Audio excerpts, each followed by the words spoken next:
દિલ્હીના જંતર મંતરના આંદોલનની અસર હવે ક્યાંક ને ક્યાંક ગુજરાતમાં પણ પડવાની હોય એવા પૂરેપૂરા એંધાણ અત્યારે દેખાઈ રહ્યા છે. આ વાત અત્યારે એટલે કહી રહ્યા છે કેમ કે હવે આમ આદમી પાર્ટીના નેતાઓ ગાંધીનગરમાં ઉગ્ર વિરોધ કરવાની તૈયારીમાં છે. શું રહે સમગ્ર મામલો તેના વિશે વિગતે ચર્ચા કરીએ. નમસ્કાર, આપ જોઈ રહ્યા છો નિર્ભય ન્યૂઝ. હું છું આપની સાથે પ્રથમ મોદી. દેશમાં જે વિદ્યાર્થીઓ અત્યારે વિરોધ પ્રદર્શન કરી રહ્યા છે, દિલ્હીના જંતર મંતર ખાતે જે ઉગ્ર વિરોધ પ્રદર્શન અત્યારે ચાલુ છે, એવામાં હવે આ આંદોલનની અસર ગુજરાતમાં પણ પડવાની હોય એવી પૂરેપૂરી શક્યતા દેખાઈ રહી છે.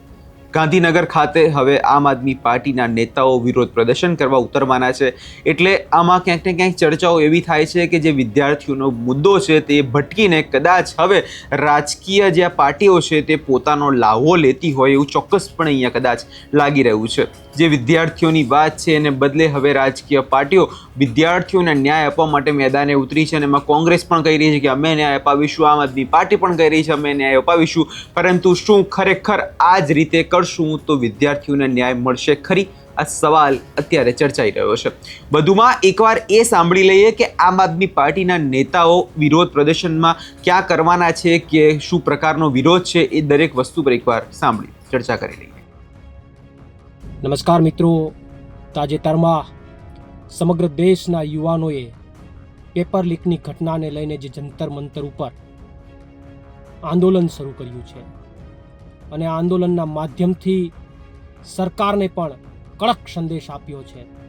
ધર્મેન્દ્ર પ્રધાનના રાજીનામાની માંગ સાથે ચાલતું આ આંદોલનની અંદર આ દેશના યુવાનો ઉપર અત્યાચાર થયો, એની ઉપર લાઠીઓ વરસાવવામાં આવી. પોલીસ વર્દી વિનાના લોકોએ, ગુંડાઓએ આ દેશના યુવાનો ઉપર લાઠી વરસાવી. આ દેશની દીકરીઓ ઉપર અત્યાચાર થયો, અનેકના માથા ફૂટ્યા, અનેકને ઈજા થઈ, છતાં પણ આ દેશનો યુવાન પોતાની માંગ સાથે અડગ રહ્યો અને આંદોલનની અંદર સતત યથાવત રહ્યો. આ બહુ મોટી વાત છે.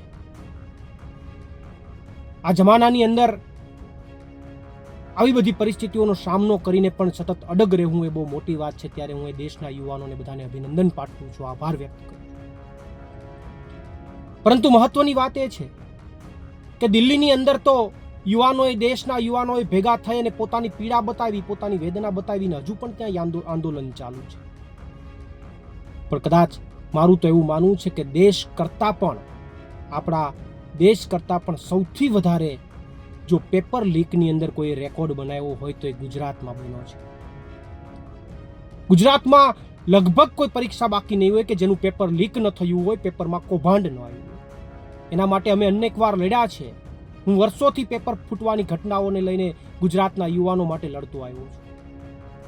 આપણે બધા લડીએ છીએ, પણ જે દિલ્હી જંતર મંતરની જે લડાઈ છે એ લડાઈ અત્યારે એને મજબૂત કરવા માટે, એને સમર્થન આપવા માટે ગુજરાતના યુવાનોએ બહાર નીકળવું જોઈએ.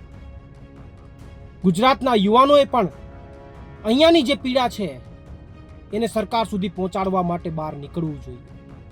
અને એટલા માટે હું ગુજરાતના યુવાનોને અપીલ કરું છું કે આજે એટલે કે 23 તારીખે જેટલી પણ કોલેજો છે ત્યાં તમામ યુવાનો કાળી પટ્ટી પહેરી અને કોલેજની અંદર જાય અને વિરોધ દર્શાવે અને જે કોક્રોચિસ આંદોલન દિલ્હી ચાલી રહ્યું છે એની શરૂઆત ગુજરાતમાં પણ કરે. એના સમર્થનમાં આજે તમામ યુવાનો જે છે એ કાળી પટ્ટી પહેરી અને તમામ લોકો કોલેજમાં જાય એવી તમામ યુવાનોને હું અપીલ કરું છું.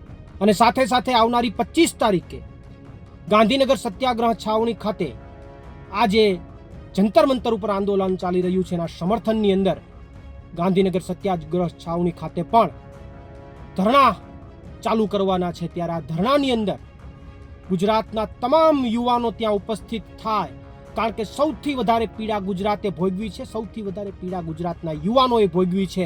અહીંયા એક પણ પેપર સુરક્ષિત લેવાયું નથી. ત્યારે ગુજરાતના તમામ યુવાનોને ફરીથી અપીલ કરું છું કે આવનારી 25 તારીખે ગાંધીનગર સત્યાગ્રહ છાવણી ખાતે તમામ પધારો. ચાલો ગાંધીનગર, ચાલો ગાંધીનગર. આભાર. આપનો પ્રવીણ રામ. અહીંયા તમે જે રીતે આમ આદમી પાર્ટીના નેતાને સાંભળ્યા અને તેમના દ્વારા વાત સ્પષ્ટ કહેવામાં આવી રહી છે કે હવે જે દિલ્હીના જંતર મંતર પર જે પ્રકારે વિરોધ છે એ જ વિરોધ હવે ગાંધીનગરમાં પણ થવાનો છે.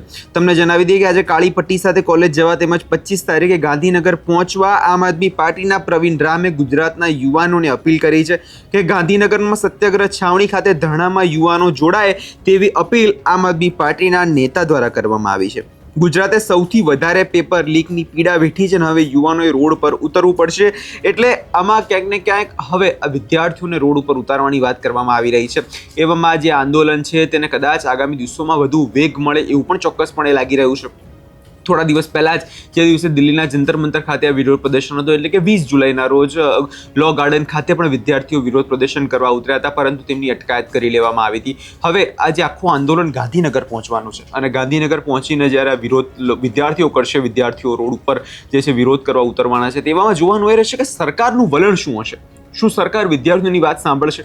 શું સરકાર વિદ્યાર્થીઓને એ ખાતરી આપશે કે હા, તમને કશું નહીં થાય, તમારા જે પેપર લીક છે એના મામલે તમને ચોક્કસ પ્રકારે ન્યાય મળશે? કેમ કે હવે રાજકીય પાર્ટી જે છે તે રાજકારણ કરવા ઉતરી નીકળી છે, પરંતુ આમાં ક્યાંક ને ક્યાંક ભારતીય જનતા પાર્ટીના નેતાઓએ આગળ આવવું પડશે. ભારતીય જનતા પાર્ટીના નેતાઓએ જવાબદારી લેવી પડશે, કેમ કે છેલ્લા ઘણા સમયથી તે શાસનમાં છે, ના કે કોંગ્રેસ કે આમ આદમી પાર્ટી. એટલે વિદ્યાર્થીઓ હવે જોવાનું એ રહેશે કે સરકાર સામે શું પગલું ભરે છે, કે આ આંદોલન ગુજરાત જે દિલ્હીમાં થયું એ જ રીતે હવે ગુજરાતમાં થશે તો શું આ મામલો વધુ ગરમાઈ શકે એવું ચોક્કસપણે લાગે છે. તમને શું લાગે છે કમેન્ટ બોક્સમાં ચોક્કસથી જણાવજો અને અમારી ચેનલ નિર્ભય ન્યૂઝ લાઈક, શેર અને સબસ્ક્રાઇબ કરવાનું ભૂલશો નહીં.